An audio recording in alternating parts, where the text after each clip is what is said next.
প্রিয়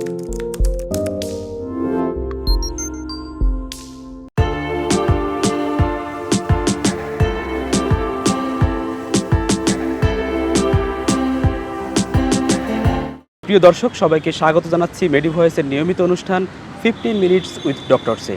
আজকে আমরা আলোচনা করব শিশুদের সর্দি কাশি এই বিষয়ে। আর এই বিষয়ে আলোচনা করার জন্য আমাদের সাথে আছেন ডাক্তার মোহাম্মদ সাইফুল ইসলাম, কনসালটেন্ট শিশু বিভাগ, ঢাকা মেডিকেল কলেজ। স্যার, আপনাকে স্বাগত জানাচ্ছি আমাদের অনুষ্ঠানে। ধন্যবাদ আপনাকে। স্যার, আমরা শিশুদের সর্দি কাশি এটা খুব কমন একটা বিষয়, আমরা জানি।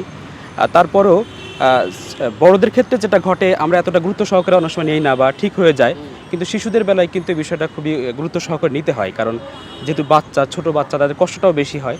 তো সেই বিষয়ে চিন্তা করেই মূলত আমরা এই অনুষ্ঠানটির আয়োজন করেছি। প্রথমে আপনার কাছে যে বিষয়টি জানতে চাই সেটি হলো যে শিশুদের আসলে সর্দি কাশি কেন হয়, মানে এর পেছনের কারণগুলো কী এবং কোন বয়সে বেশি হয় বা ঋতুভেদে কোনো পার্থক্য আছে কিনা, এই বিষয়টি যদি আমাদের একটু বলতেন স্যার। ধন্যবাদ সুন্দর একটা কোশ্চেন করার জন্য। আসলে আপনি যেটা বলছেন যে সর্দি কাশি বড়দেরও হয়, বাচ্চাদেরও হয়, দুইজনেরই হতে পারে।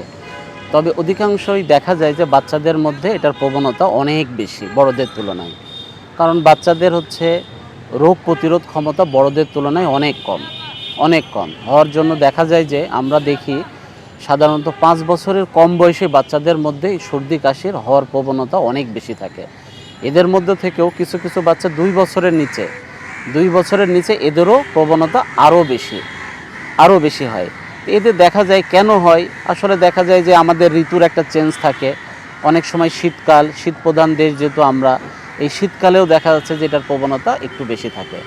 তাছাড়া যে সকল শিশুগুলো দেখা যাচ্ছে অপুষ্টিতে জন্মায়, এছাড়াও আপনি লক্ষ্য করবেন কিছু কিছু বাচ্চা আছে যারা বুকের দুধ ঠিকমতো খায় না বা খাওয়ানো হয় না। হ্যাঁ, আমরা চেষ্টা করছি যে বুকের দুধ মানে 6 মাস পর্যন্ত শুধুমাত্র বুকের দুধ, এবং 6 মাসের পর থেকে বুকের দুধের পাশাপাশি অন্যান্য স্বাভাবিক খাবার। যে সকল বাচ্চাগুলো মায়ের বুকের দুধ ঠিকমতো পান করে তাদের কিন্তু এটার হার অনেক কম। তাহলে যারা এটা পান করে না তাদের ক্ষেত্রে দেখা যায় যে এটার পরিমাণ আরও বেশি। এছাড়াও দেখবেন যে সকল আমরা ছোট যেগুলো মানে বাস করে মানুষ, বস্তিতে থাকে বা একটা ঘরের মধ্যে যতগুলো লোক বাস করার কথা তার থেকে বেশি ওভারক্রাউডেড একটা ঘরের মধ্যে বেশি লোক যদি বাস করে তাহলেও তাদের এই সর্দি কাশি হওয়ার একটা চান্স থাকে। স্যাঁতস্যাঁতে পরিবেশ, হ্যাঁ, এটা ওয়েল ভেন্টিলেটেড না, এটা রুম ভালো সুন্দর একটা ভেন্টিলেটেড রুম না, ডাস্ট দিয়ে ভরা, তাহলে তাদের ক্ষেত্রেও এই প্রবণতা একটু বেশি থাকে। এছাড়াও কিছু কিছু ভাইরাস থাকে, এই ভাইরাস দিয়েই তো এই রোগগুলো হয়ে থাকে। আমাদের মেন এই সর্দি কাশির জন্য ভাইরাস এটার জন্য দায়ী। আপনারা আসলে কোন কোন পরীক্ষাগুলো করে আসলে ধরতে পারেন যেটার কারণটা কি, যেহেতু আপনাদের ডায়াগনোসিসের ব্যাপার থাকে যে কোন ওষুধ দেবেন, সেক্ষেত্রে কী কী পরীক্ষা আপনারা করে থাকেন? ধন্যবাদ। বাচ্চা যখন আসলে সর্দি কাশি নিয়ে আমাদের কাছে আসে তখন আমাদের বাচ্চাগুলোকে দেখতে হয় সাথে সাথে বাচ্চাটার জ্বর আছে কিনা, জ্বরটার পরিমাণটা কেমন। যদি দেখা যায় যে সামান্য জ্বর, অল্প জ্বরের মাত্রা 199 বা 101, তখন আমাদের এক ধরনের চিন্তা করতে হয়। যদি দেখা যায় হাই ফিভার, জ্বরের পরিমাণ 103-104 অনেক উঠে গেছে, তখন দেখা যাচ্ছে যে আমাদের মাথায় অন্য কিছু আসে যে এই সর্দি কাশি অন্য কোনোটার সাথে রিলেটেড কিনা। তখন আমাদের বাচ্চার দেখতে হয় যে বাচ্চাটা ঠিকমতো খায় কিনা, বাচ্চাটা ঠিকমতো খাচ্ছে কিনা, বাচ্চাটার হার্ট রেট কেমন, বাচ্চাটার রেসপিরেশন কেমন, রেসপিরেটরি রেট কেমন, বেশি না কম, ঠিক আছে। বাচ্চাটার আমরা আদার্স যে পরীক্ষাগুলো করি, বাচ্চাটি কি ল্যাথার্জিক হয়ে যাচ্ছে, বাচ্চাটার অন্য কোনো প্রবলেম আছে কি না, হ্যাঁ, এগুলো আমাদের সমস্ত কিছু মিলাইতে হয়। মিলানোর পরে যদি আমরা দেখি বুঝি যে না এটা এই জ্বরটা স্বাভাবিক জ্বর না, তখন আমাদের অ্যান্টিবায়োটিকের চিন্তা বা অন্য কোনো ফার্দার যদি কোনো ইভ্যালুয়েশন থাকে সেদিকে আমাদের করতে হয়।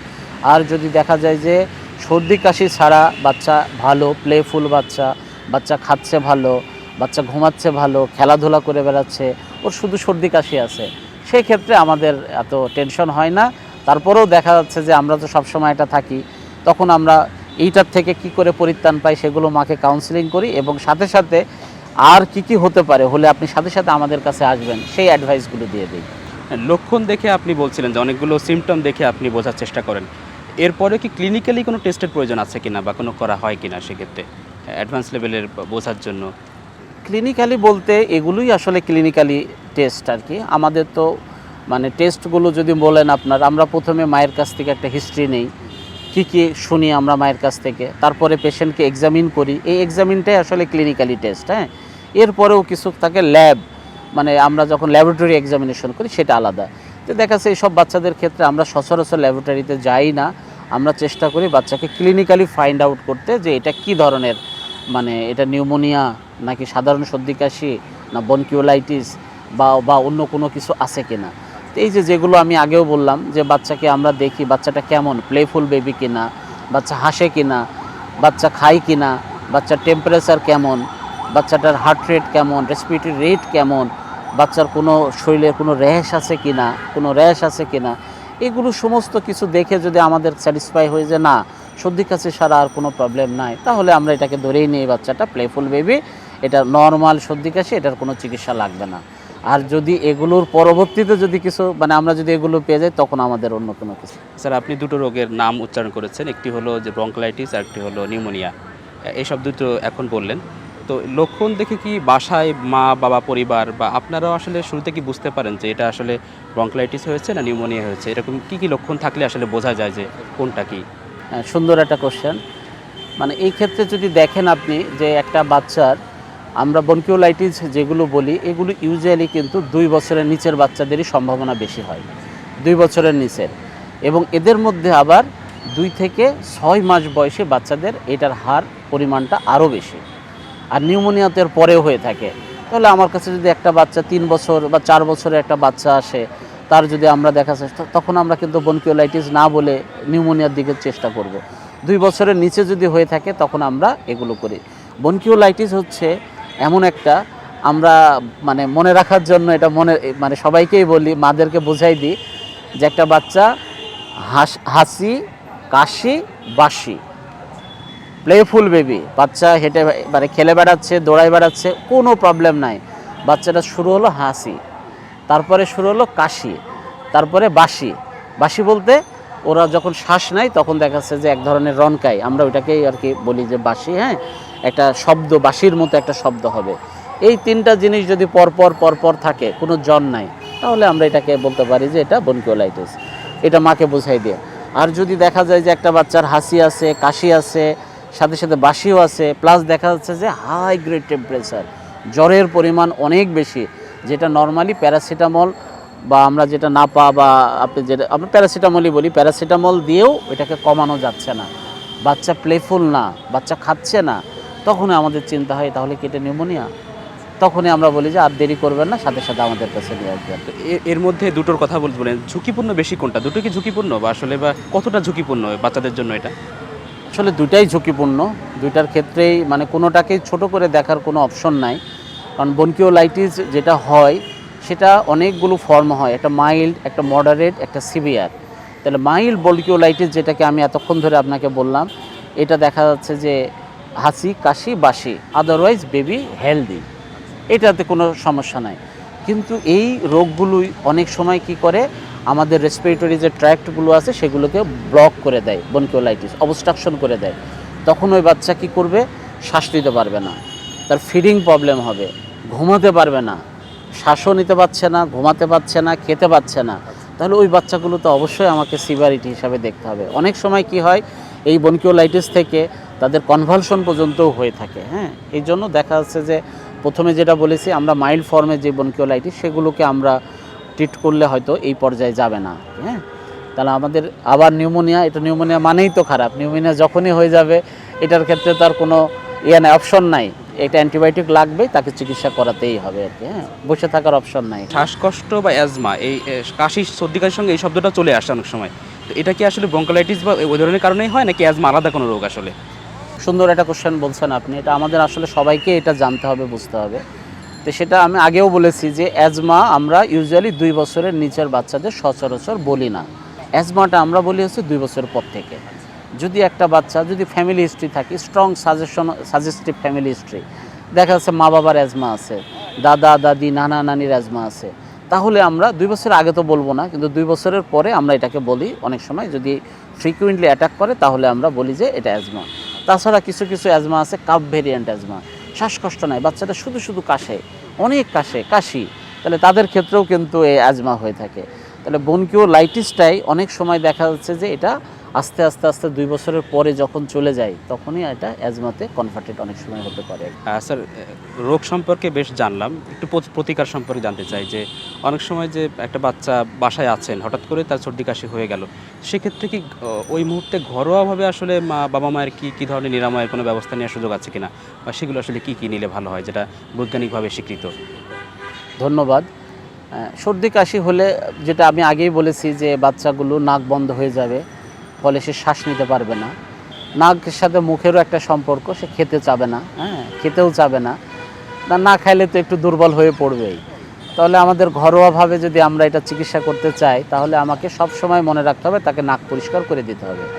নাকে কোথাও যাতে ব্লকেজ না থাকে, এটা যাতে ব্লকেজ যাতে না থাকে, নাকটাকে ক্লিন করে দিতে হবে। মোট কথা হচ্ছে এটা 1 নাম্বার। 2 নাম্বার হচ্ছে এই বাচ্চাগুলোকে আমরা দেখা যাচ্ছে যে অনেক সময় গরম ওয়ার্ম কোনো কিছু দিয়ে যদি ভ্যাপার দিতে পারি, তাহলে তার নাকটা কিন্তু পরিষ্কার হয়ে থাকে।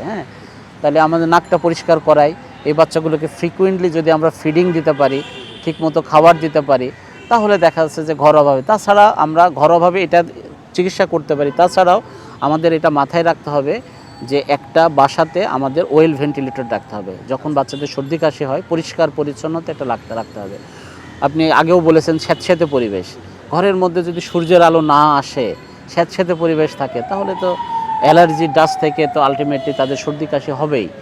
তাহলে আমাদের চেষ্টা করতে হবে যে ঘরটাকে ওয়েল ভেন্টিলেটেড রাখা, স্যাঁতস্যাঁতে ভাব থেকে রক্ষা করা। তার মানে আপনি রোগীর বাচ্চার সেবার পাশাপাশি আপনি পরিবেশটাকেও আপনি অনুকূল রাখুন। খুবই গুরুত্বপূর্ণ এটা। তারপরে বাচ্চারা দেখবেন যে বিভিন্ন খেলনা নিয়ে খেলে বাচ্চারা।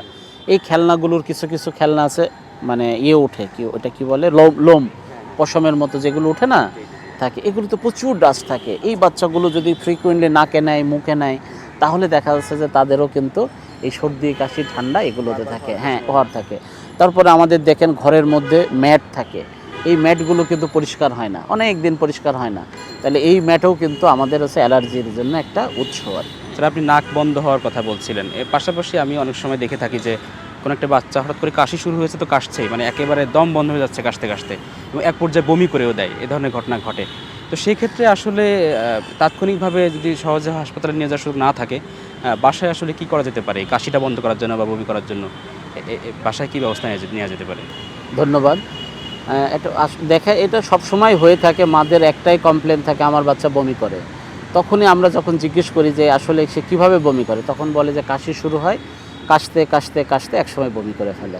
এটা তা বমি তো আসলে এটা ভয়ঙ্কর একটা জিনিস, এটা সবসময় খেয়াল রাখতে হবে। অনেক সময় বাচ্চারা বমি করে ও খেয়ে ফেলতে চায়, যখনই খেয়ে ফেলতে চায় তখন তার শ্বাসনালীতে এটা চলে যাওয়ার সম্ভাবনা থাকে।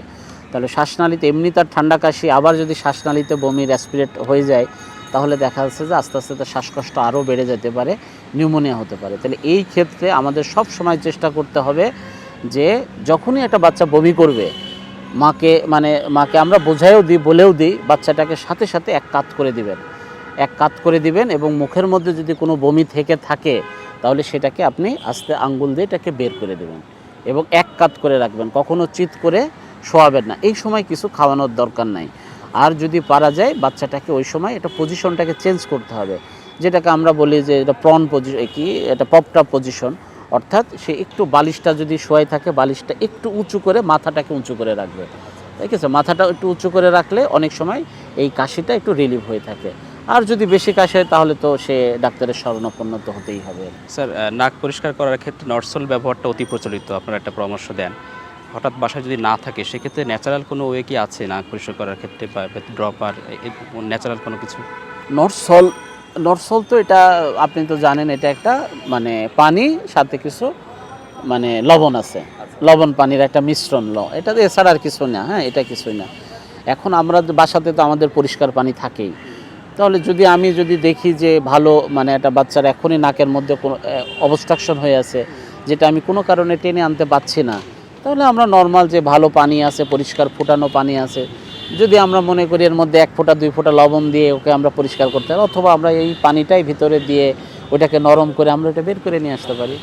এরপরে যে বিষয়টি জানতে চাই, ইনহেলার বা শ্বাসকষ্টের জন্য যে নেবুলাইজার ব্যবহার করা হয়, এইটা নিয়ে আমরা অনেক সময় বিভ্রান্তিকর তথ্যও পাই। তো এই ব্যাপারটা একটু ক্লিয়ার করবেন যে আসলে ইনহেলার বা নেবুলাইজার ব্যবহার করা বাচ্চাদের জন্য কতটা যৌক্তিক, বা ব্যবহার করা যাবে কিনা, বা এই ব্যাপারটা যদি একটু বলতেন ক্লিয়ারলি।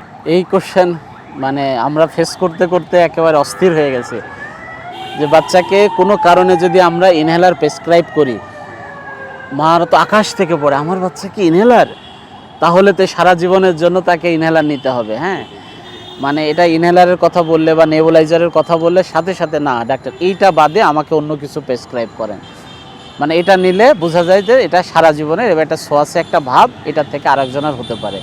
তখন তাদেরকে আমরা আসলে বুঝাই যে আপনি যখন একটা ওষুধ খাওয়াবো আপনার বা বেবিকে একটা ওষুধ আমরা দিব, এই ওষুধটা মুখে দিবেন, মুখে দিয়ে পেটে যাবে, পেটে থেকে রক্ত যাবে, রক্ত যাওয়ার পরে রক্তের সাথে মিশে শরীরের বিভিন্ন জায়গায় চলে যাবে, যে এটা যে শ্বাসনালীতেও যাবে, শ্বাসনালীতে যায় তখন বাচ্চাটার উপকার করে। যেটা শরীরের সমস্ত জায়গায় চলে গেল এটারই তো সাইড ইফেক্ট একটু থাকলেও বেশি হবে। কিন্তু আপনি নেবুলাইজার দিচ্ছেন বা ইনহেলার দিচ্ছেন, এটা রক্তের মধ্যে যাচ্ছে না, আপনি দিচ্ছেন মুখ দিয়ে, শ্বাসনালীতে যাচ্ছে। ও শ্বাসনালীটা চিকন ছিল, এটা দেওয়ার পর একটু প্রসারিত হয়ে গেল, ফলে বাচ্চা ইজি শ্বাস নিতে পারবে।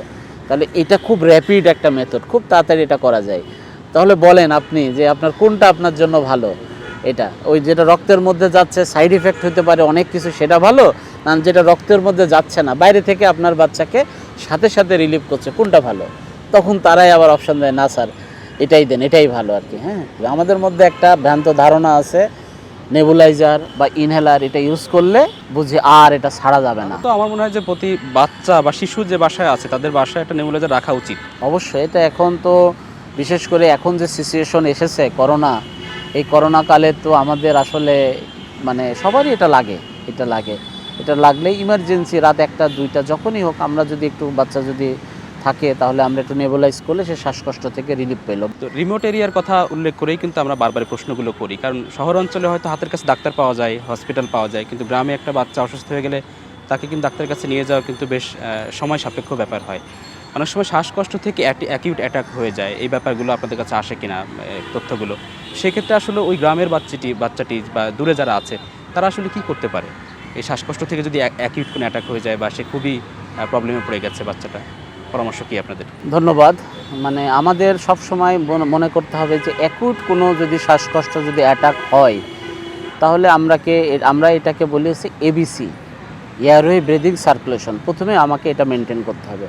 প্রথমে বাচ্চা যে পজিশনে আছে এটা হতেই পারে যে বাচ্চা একটা বাসায় আছে, তার হঠাৎ করে তার শ্বাসকষ্ট বেড়ে গেছে, তাহলে আমাকে পজিশন ঠিক করে দিতে হবে সব সময়। প্রথমে বাচ্চা যদি মাথাটা খুব নিচু করে রাখে, গলার সাথে গলাটা যদি ভেঙে না যায় তাহলে একটু এক্সটেন্ড করে আমাকে দিতে হবে, মানে একটা পজিশন প্রথমে হচ্ছে আমাকে এটা ঠিক করতে হবে বাচ্চা ঠিক মতো আছে কিনা। তাহলে পজিশনে থাকলে অনেক সময় সে একটু হলেও শ্বাসটা নিতে পারবে। তার ঘাটটা যদি গলাটা যদি টুইস্টেড হয়ে থাকে মানে বাঁকা হয়ে থাকে তাহলে স্ট্রেট না থাকলে হয়তো দেখা যাচ্ছে ঠিক মতো শ্বাস নিতে পারে না। এই একটা দিকে খেয়াল রাখতে হবে। দ্বিতীয়ত আমাকে দেখতে হবে আমি যেখানে আছি সেই পরিবেশটা কেমন, চারিদিকে দরজা জানালা বন্ধ, মশার কয়েল জ্বলে বা অ্যারোসল দিয়ে রেখেছি, ঘরের মধ্যে একটা বদ্ধ, তাহলে তো আমার শ্বাসকষ্ট হবে। আমাকে ওই পরিবেশটাকে ওয়েল ভেন্টিলেটেড সাথে সাথে একটা পরিবেশে আমাকে যেতে হবে। হ্যাঁ, এটা যেতে হবে।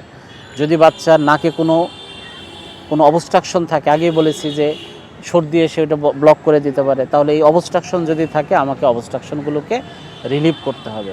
মুখের মধ্যে যদি কোনো সিক্রেশন জমা হয়ে থাকে, কোনো ফ্লুইড যদি জমা হয়ে থাকে সেই ফ্লুইডটাকেও আমাকে বের করতে হবে।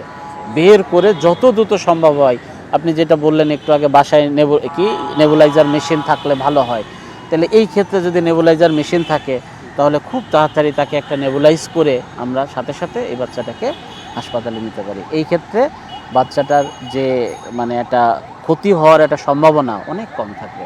স্যার, অনেক গুরুত্বপূর্ণ কিছু তথ্য জানতে পারলাম। আসলে আমাদের যারা দর্শক আছেন তারা এ থেকে অনেক বেশি উপকৃত হবেন, কারণ এই বিষয়গুলো আমাদের বারবার বলা দরকার এবং আপনাদের মতো যারা বিশেষজ্ঞ আছেন তাদের কাছ থেকে যদি জানতে পারি আরও বেশি মানুষ বিশ্বাসযোগ্য হবে এবং সাধারণ মানুষ যারা আছেন বুঝতে পারেন না, অনেক সময় বিপদে পড়ে যান বা কী করবেন বুঝতে পারেন না, তাদের ক্ষেত্রে আসলে এই তথ্যগুলো অনেক বেশি কাজে দেবে। তো আশা করছি আমাদের দর্শকরা উপকৃত হয়েছে। তো প্রিয় দর্শক, আমরা এখানেই শেষ করছি আজকের অনুষ্ঠান। আগামীতে নতুন কোনো বিষয় নিয়ে আবারও আপনাদের সামনে চলে আসব। সেই পর্যন্ত সবাই ভালো থাকুন, সুস্থ থাকুন। আল্লাহ হাফেজ।